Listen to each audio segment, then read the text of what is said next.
Oke, assalamualaikum warahmatullahi wabarakatuh. Perkenalkan, nama saya Gading Herlambang. Di sini saya akan menjelaskan tentang bagaimana kita membuat kode untuk memprediksi keputusan dengan menggunakan algoritma decision tree dan random forest.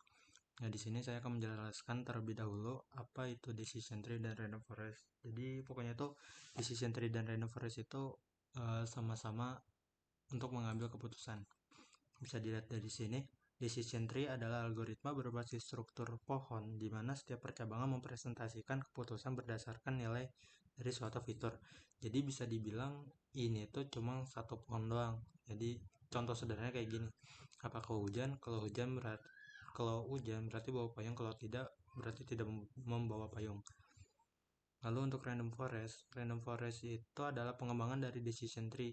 Nah, jadi di sini tuh kalau decision tree itu membuat satu pohon, nah sedangkan random forest itu membuat banyak pohon dari decision tree secara acak. Untuk penjelasan lebih lanjutnya kalian bisa lihat di medium saya yang berjudul Memahami Decision Tree dan Random Forest. Nah, di sini saya akan menjelaskan untuk kodenya.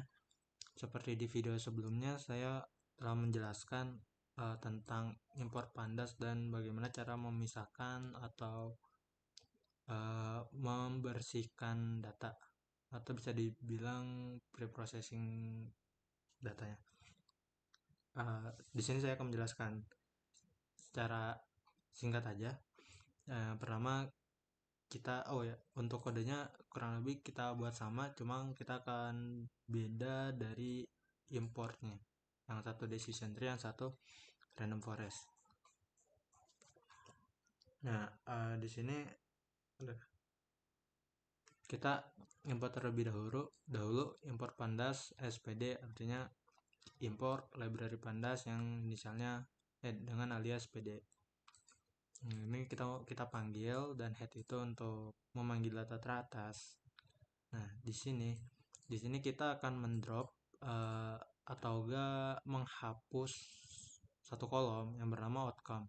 Karena outcome ini akan kita pakai untuk memprediksi keputusannya dari dataset diabetes.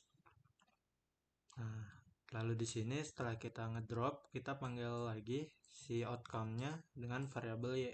Nah, jadi nanti kita akan memprediksi variabel y-nya. Nah, mulai dari sini. Di sini saya juga udah jelaskan di video sebelumnya kalau ini tuh kita akan membagi dua variabel, yaitu train dan test. Train itu untuk data training dan test itu untuk data testnya nanti. Nah, yang di sini yang dibedakannya itu adalah yang satu kita akan mengimport decision tree classifier dan random forest classifier.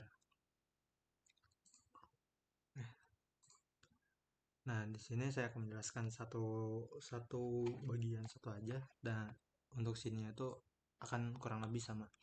Nah, yang pertama di sini model decision tree. Nah, di sini kita membuat model klasifikasi dengan algoritma decision tree yang belum dilatih. Nah, sedangkan kalau ini random forest, ya random forest yang belum dilatih. Nah, kalau ini dua-duanya sama, ini tuh fungsinya untuk melatih data train dengan model data latih. X-train itu fitur input untuk training, Y-train label target untuk training.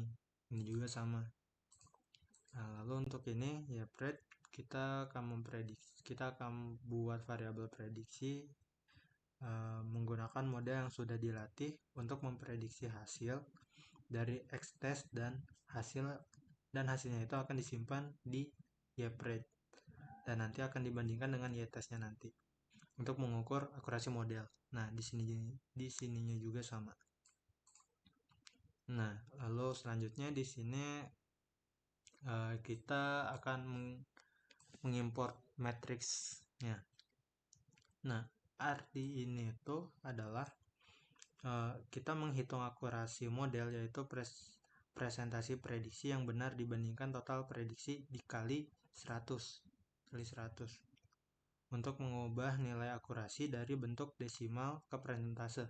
Jadi misalnya itu 0,85, jadi 85,0 gitu. Nah, jadi ini hasilnya 969 dan 79. Bisa dibilang hasilnya ini tuh kurang bagus, tapi masih bisa diprediksi, masih bisa digunain lah. Nah, sedangkan ini cukup baik karena udah hampir menyentuh 80%. Nah, lanjut di sini confusion matrix. Ini kita akan membuat sebuah matrix, sama ini juga kita membuat sebuah matrix. Sebentar, kayaknya ada yang salah kode. Nanti kita benerin sekalian. Nah, jadi di sini tuh kita akan membuat confusion matrix yang hasil tes dan print-nya itu yang di atas di aktual 0 dan di bawah aktual 1. Jadinya itu gampangnya ya, ini kan hasil dari arraynya. Nah, ini tuh model benar. Ini aduh, gimana bilangnya? Ini tuh aktual 0 dan ini aktual 1. Nah, di sini misal yang sini jadinya tuh 75 true negatif. Nah, ini false positif. Nah, jadi itu di sini artinya itu model benar menebak kosong sebanyak 77 kali. Nah, di sini model salah menebak kosong sebanyak satu. Nah, sini juga sama. Nah, sini juga kurang lebih sama. Nah, nilai ini akan salah karena nilai ini kita ambil yang positifnya aja. Jadi ini yang positif, ini positif. Jadi kita panggil 77 dan 30. Ini juga sama 86 dan 36. Nah, untuk hasil 56 ini dari mana? Kita menjumlahkan semuanya. Dan hasilnya itu 154. Nah, oke, kita akan hitung lagi nilai akurasinya berapa. Nah, bisa dilihat nilai akurasinya itu kurang lebih sama ya. Nah, untuk ini tuh kita tidak hanya melihat akurasinya saja, apakah sama atau enggak, karena ini sama-sama matrix. Ini kan matrix, ini matrix gitu. Oke, jadi sekarang dilanjut. Nah, ini yang lumayan sulitnya. Di sini kita mengimpor classification import dari modul matrix di library scalar.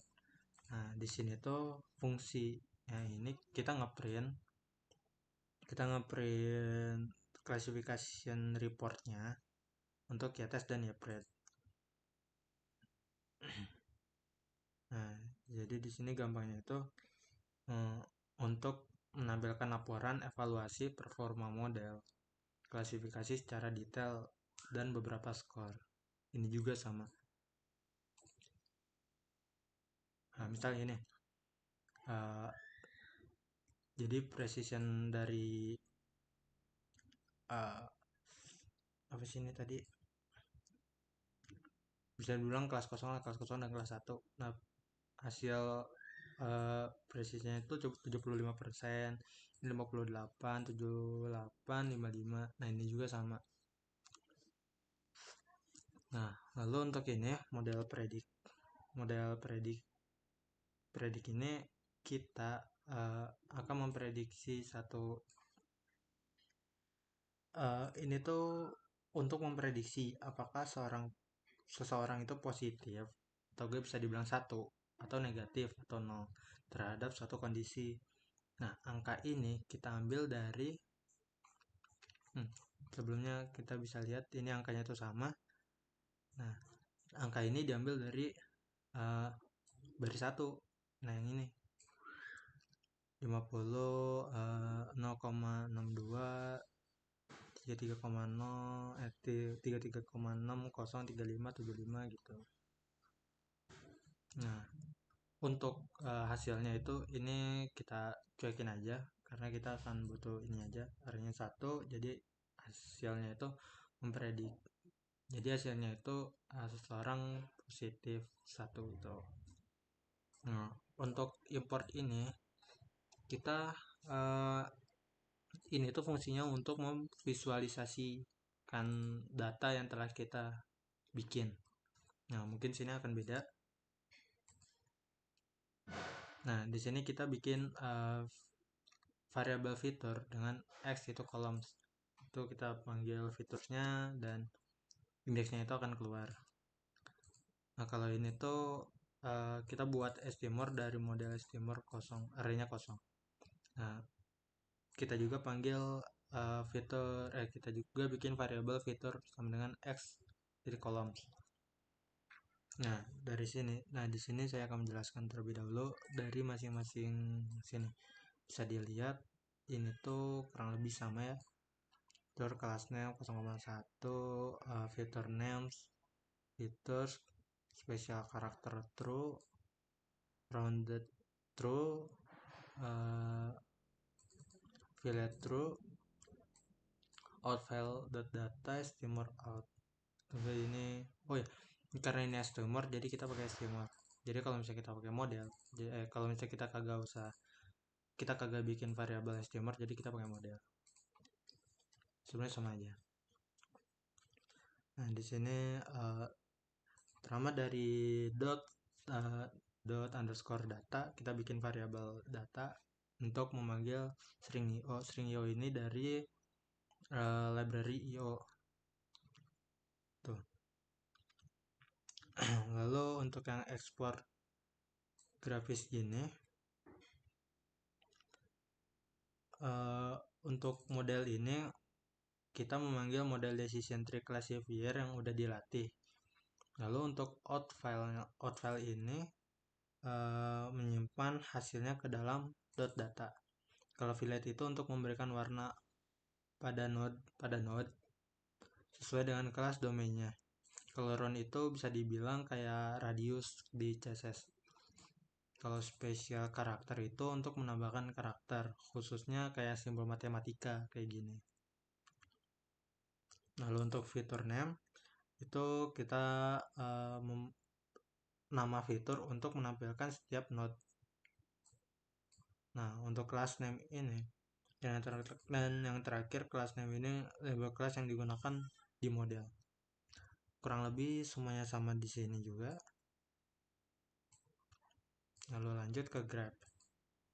Grab py.plus.grab from .data ini tuh untuk mengubah data dari mana ya tadi? Dari .data menjadi objek grafik from .data untuk mengkoreksi teks ke grafik decision tree. Nah, sedangkan kalau ini untuk karena kita memakai random forest, jadi ini akan mengkonversi teks ke grafik random forest. Nah, ini kita bikin atau gak kita unduh lah nama hasil dari prediksi kita bernama diabetes set.png ini juga sama. Nah, kalau di sini itu untuk menampilkan decision tree untuk menampilkan hasil gambarnya secara langsung.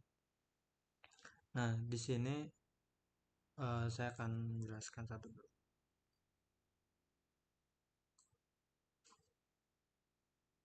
Ini akan sedikit agak ribet.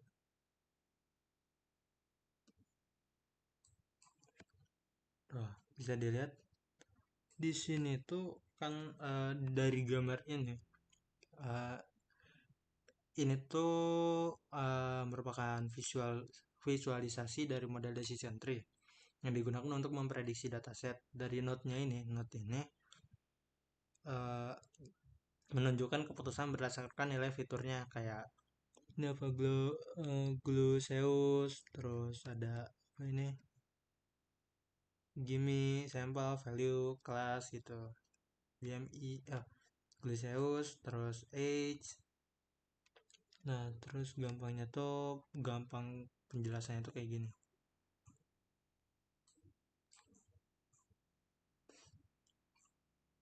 Sebentar.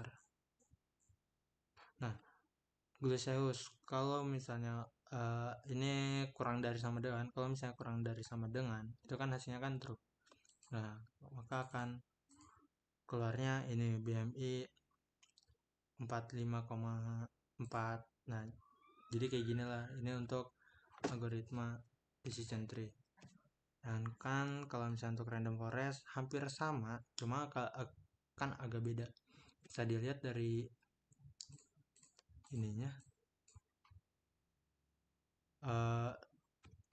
Tar.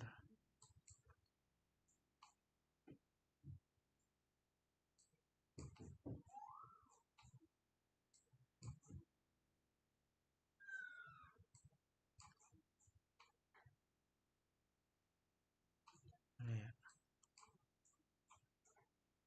Nah, di sini kurang lebih kayak gini. Jadi kalau misalnya benar kurang dari 0,57 untuk diabetes pedigree functionnya, maka akan keluar ini. Terus kalau false itu sebelahnya.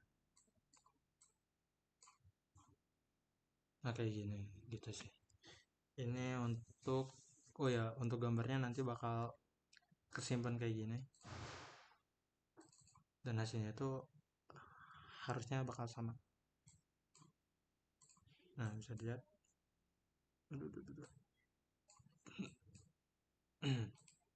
Nah, udah, kalian bisa lihat aja. Nah, mungkin itu pengertian untuk memprediksi keputusan dengan menggunakan algoritma decision tree dan random forest. Semoga membantu. Terima kasih. Assalamualaikum warahmatullahi wabarakatuh.